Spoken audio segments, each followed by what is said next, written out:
Well, hello there. I'm Pete LaFrance, the old Growler, and here we are at the Portsmouth Brewery in Portsmouth, New Hampshire. And I'm going to be talking to Peter Egelston, the owner. Peter? Hey, how are you doing? Pete, give me a brief history of the Portsmouth Brewery for the last 30 years. Okay, I'm being asked to cover 30 years briefly. I'll do the best I can. The Portsmouth Brewery is actually the second brew pub that my partners, my former partners, and I opened. The first place we opened was the Northampton Brewery in Western Massachusetts. After we'd been open there, which was in 1987, after we'd been open there for about a year, we realized that we were onto something interesting and something good. So we started looking around for a second location, and it wasn't until late 1990 that someone suggested we take a look at Portsmouth. And we'd never heard of Portsmouth before, but we were here for 10 minutes and realized that this was where we were meant to be all along. When we came to town in 1990, Portsmouth still had some rough edges. It was always known as a military town with the Navy Yard and the Air Force Base, and all of the stuff that goes along with it. It was also a very notorious liberty port for people in the Navy. But by the time we got here, it was starting to become more of what it is today, which is a very vibrant tourist destination, as well as a very diversified local economy. When we opened the Portsmouth Brewery, we were the first licensed brewery in the state of New Hampshire after Anheuser-Busch opened its facility in 1972 in Merrimack. So we really did bring craft beer to New Hampshire.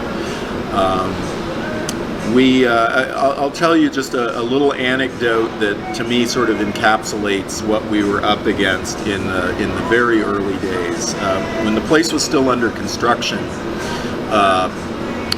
the door opened one day and a fellow poked his head in the door and he introduced himself as the sales representative for the local Anheuser-Busch distributorship. And he was calling on us to see when we'd be ready to put in our first Budweiser order. And we told him that we were actually going to be making our own beer and that we weren't going to be serving Budweiser or any other domestically produced beers other than our own. And he paused for a moment and then he kind of snorted, literally snorted in derision, and he said, "Ha, you guys aren't going to be selling Budweiser? You're never going to stay in business."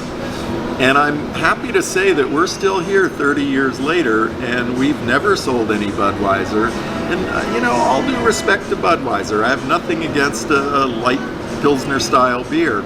It just wasn't our thing, and it wasn't then and it isn't now.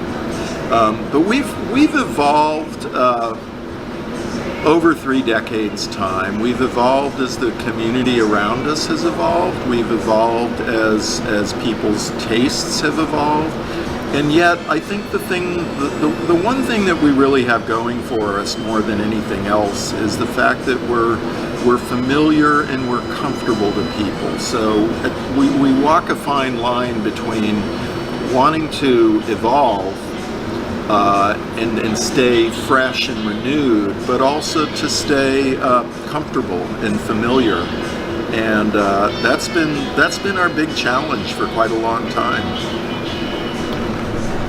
Peter, what is the I guess I would use the word corporate culture here at the brewery?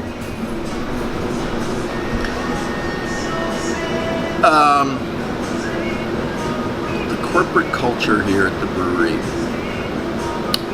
I've been thinking about that, believe it or not, especially with a lot of new staff on board. We used to be able to kind of do things intuitively and kind of figure that everyone just knew what we were all about. And I don't know that we can really take that for granted so much anymore. I'm not sure it was a good idea to ever take it for granted, but I guess I would say a few things. First of all, our goal is very simple. Our goal is just simply to do everything we can to make sure that people who walk out our door want to come back. And that involves empowering our staff to operate with a certain amount of autonomy and to use their judgment in helping people do what they came here to do in the first place, which is just to enjoy themselves and have a good time. One of our challenges is, because people do walk in our door predisposed to have a good time, one of our tasks is just to not screw it up and make sure that people do enjoy themselves. Because it's a restaurant and there's a fair amount of operational complexity, we do have systems, and some of them are we need to hew to systems pretty carefully in order for things to work well. So we're on one hand simultaneously asking our staff to operate with a certain amount of autonomy, being able to solve problems and use their judgment and interact with guests in a way that we can meet our goal, but also to operate within systems so that we can do what we do consistently. And I don't know if I answered that question or not, but that's my answer, and I'm sticking with it. Due to the situation over the last 16 months, what are the keys that you used to survive the pandemic situation? Yeah, the last 16 months have been a challenge for us and everybody else. There are a number of things that we did early on when we were required to close our doors to all but takeout business. We did something that really hurt. We basically furloughed our entire staff except for two. I was actually on furlough myself, but we had two people who ran our kitchen and our front of the house doing takeout, and that lasted for about 2 months. That was part of it. Some of the relief funds that we got through PPP loan, through SBA Economic Impact Disaster Loan, and then also from a couple of grants that were administered by the state of New Hampshire.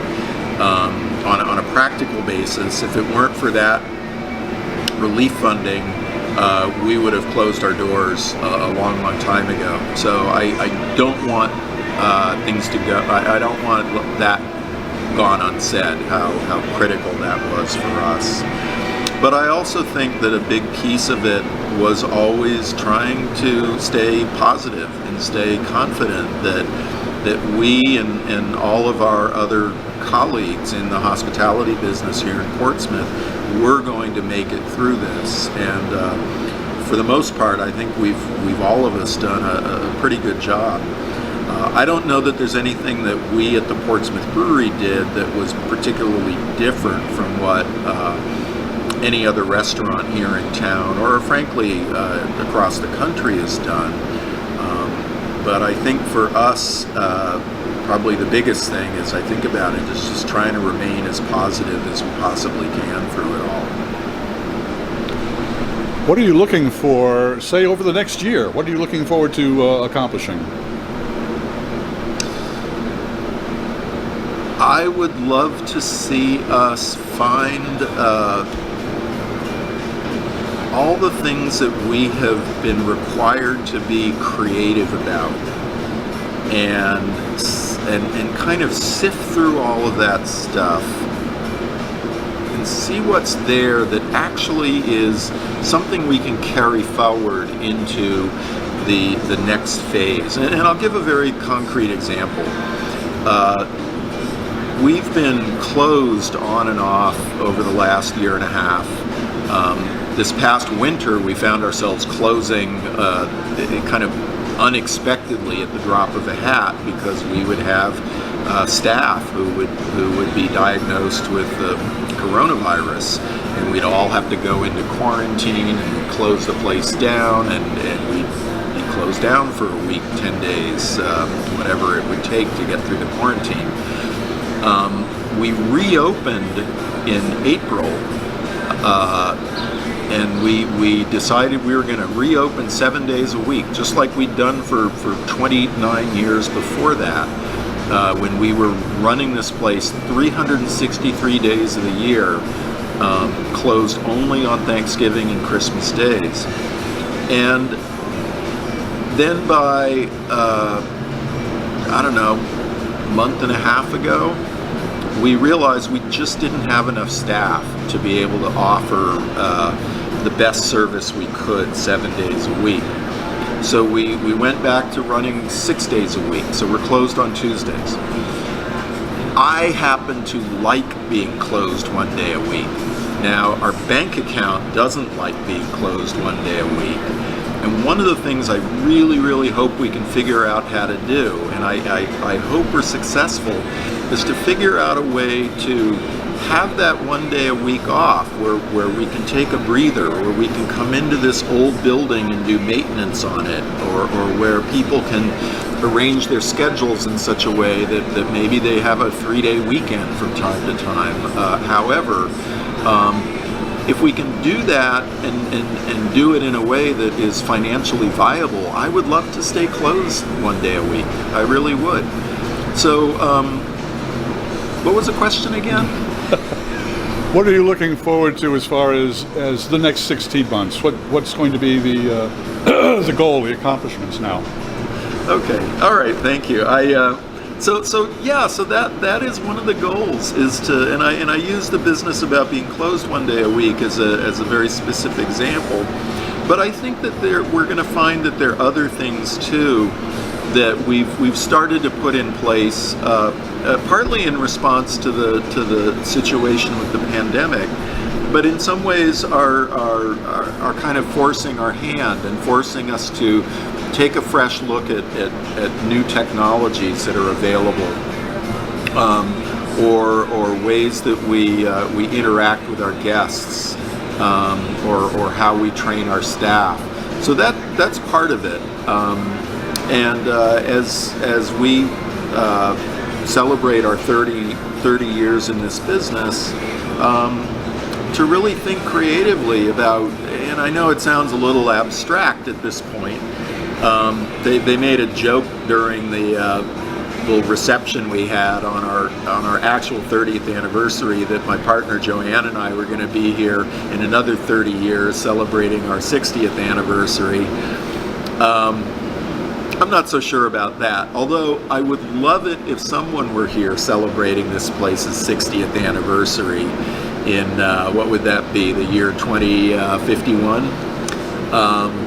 That would be great, and I guess maybe that's another way of answering that question, is to see if there is a path forward where one could actually conceive of a place like the Portsmouth Brewery, which is 30 years old now, to go for another 3 decades. I like that idea. I'm not sure I want to be around here when I'm 92, but you never know. That could happen, I guess. Super. Well, this is the Old Growler sitting outside of the Portsmouth Brewery with Peter Egelston, and wishing all of your beers meeting expectations.